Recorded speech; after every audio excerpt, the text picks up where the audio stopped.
So welcome back to another video. Today I'm going to be removing the front suspension and subframe from the car. So I've got the whole car pretty much stripped down now to repair the body shell.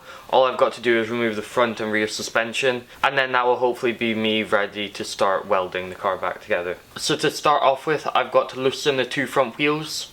I don't have the specialist tools to take these wheels off, but as long as I hit it with a hammer the correct way, hopefully they'll come off.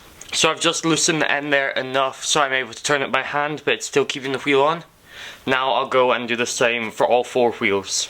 So now with all four wheels loosened, I'm going to jack the car up at the front and the rear and get jack stands underneath the chassis legs.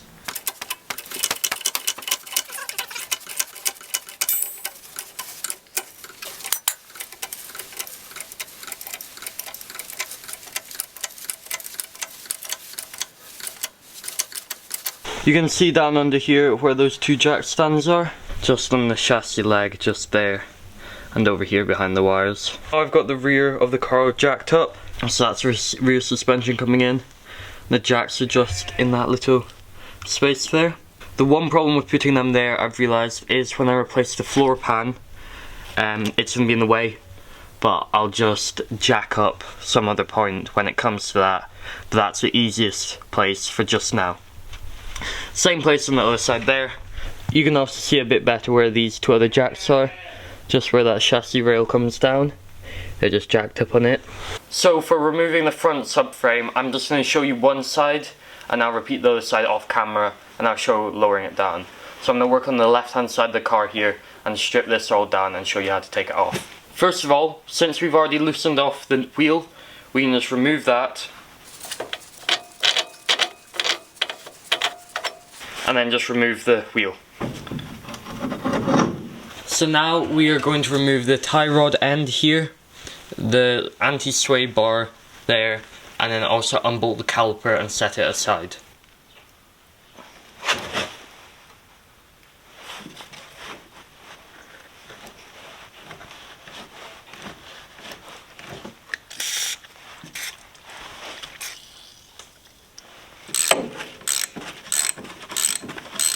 So adding to the mysteries about this car, I'm actually missing the nut off the end of the anti-sway bar.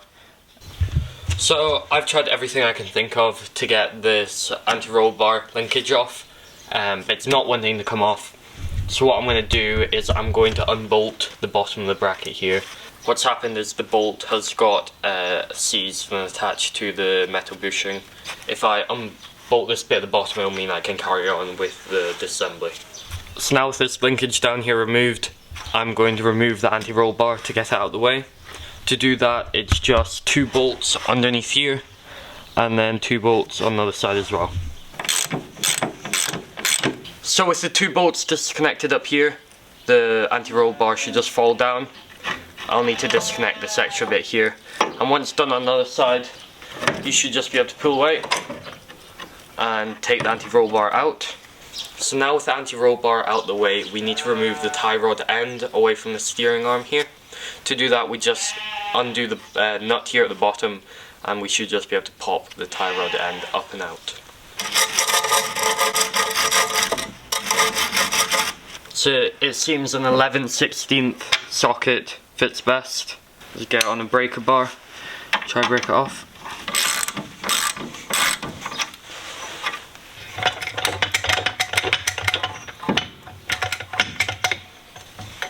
So taking off this tie rod end here, what I've done is I've jacked up my floor jack here, coming up with a piece of wood, and it's pushing against the bottom of the nut. And then I've just hit down on this area here, the steering arm, and that's just popped it down. Online, this is the best strategy to do it so far that I've found. I did heat up the steering arm here a little bit, and then you just push up, hit this bit down, and it just comes out, and that's the tie rod end out. Now we've got the tie rod end off, the next thing we need to do is take off the front disc brake. To do this, there should be two bolts on the rear to take it off from the rest of the suspension setup. So before we take off the disc brake, what we want to do is we want to first remove the brake hose going to the brake. So you should be able to see the bolt just here that we need to remove, and then there's one just below it. And now with the last bolt off, you can just remove the brake and set it aside. So now back round to the front, what I want to do now is remove the coil. And to do this, I need to take off this top bolt here from the suspension. To remove this bolt, I've got to take the strain off of the system. And to do that, I'm going to get my jack and I'm just going to jack up the bottom of the suspension here.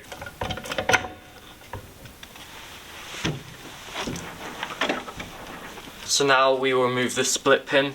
So now with the split pin out, we can just remove the nut on the end. So now with that nut off, we should just be able to take this bolt out, hopefully. So the bolt here holding this together did not want to back out. I was sitting with a hammer, I'd let it soak in with WD-40 for a while and it wouldn't come out. So what I did is I just got the angle grinder in and I cut there and there very carefully. Now hopefully this should just be able to drop down. I'm pretty sure this is quite a common problem on this part at the top here. This end here just gets seized in. And yeah, but cutting those two were just fine. You can use it with a hand saw, I think, but the angle grinder worked perfectly for me. So I'm happy with that. So I'm just going to very carefully lower down the suspension.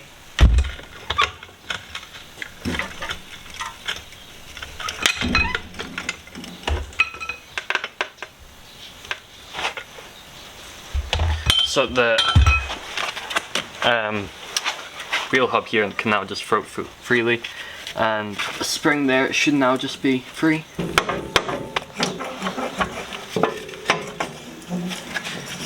And there we go, the spring can just pop out.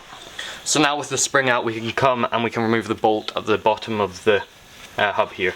So I've got the same problem here on the bottom as I do on the top.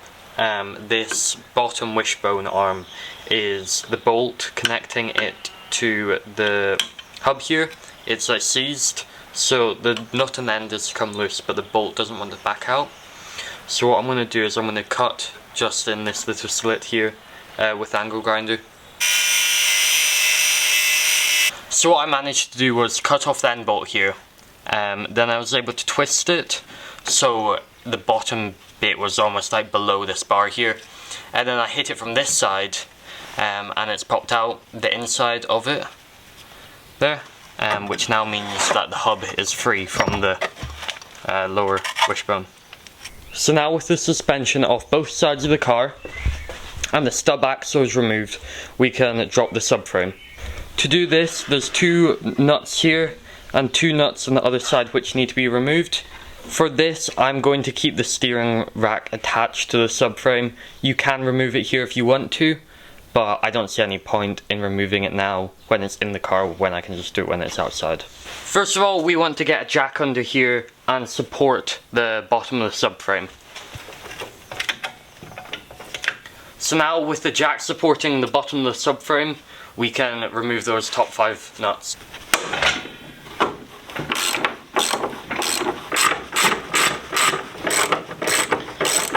So the 2 bolts over this side fell out. This bolt here has fallen out now, but when I'm tapping this bolt here, it sounds very stuck in.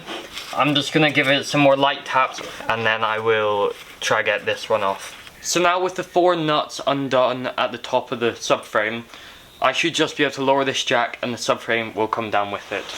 So I've overlooked one crucial thing, and that's the brake line running from here, up here, all the way along the subframe, and up into this brake thing here. It's connected to the body just down here, and then also underneath the frame over there, as well as twice on the subframe. So I'm going to disconnect it from the body over there, from the body just here, and then also from up here, and then I'll drop the subframe.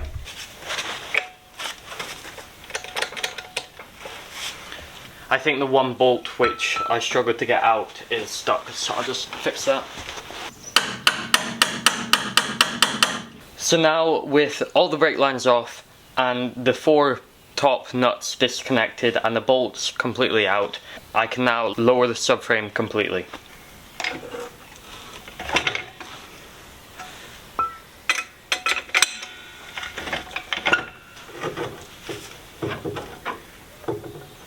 And here we have it, the front subframe removed from the car.